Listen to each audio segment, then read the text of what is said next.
Čau, man sauc Harijs Pukins, man ir 17 gadi, es tūlīt pabeigšu 11. klasi, un man ir ļoti spontāna ikdiena. Nedēļas ietvaros man ir 3,5 stundu gara volejbola treniņi, 4 tikpat gara basketbola treniņi, šur tur boks cīņi, kā arī drīzumā iespējams futbola treniņi. Pa virs tam man ir startup uzņēmums, vidusskolas mācības, mūzikas karjera un es ik pa laikam skrienu krosu. Laikam tas, ko es cenšos pateikt, ir tas, ka man ir ļoti spontāna ikdiena.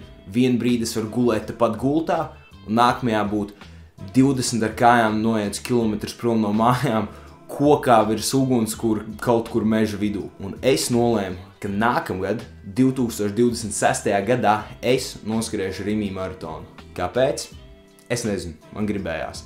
Bet labāks jautājums ir, kāpēc es filmēšu un rādīšu tieši tev to, kā es gatavojos un kā es to sabalansēju ar savu ikdienu. Pavisam vienkārši. Es gribu parādīt tev, ka neatkarīgi no vecuma, no tā, cik tev šķiet, ka tev ir piepildīta ikdiena, no tā, cik tev šķiet, ka tev ir maz laiks vai dēļ kādu citu attaisnojumu dēļ, tu vari izdarīt jebko, ko tu vēlēsi. Jo kā man čoms Ensis saka, ja tev šķiet, ka tev ir maz laika, paņem vēl vienu darbu, un tad tu sapratīsi, cik tieši daudz laika tev vēl ir. Šis ir kanāls Spontānā ikdiena, un nākamā gada laikā tu redzēsi, kā es gatavojos maratonam, un vēl dažus citus starpgadījumus.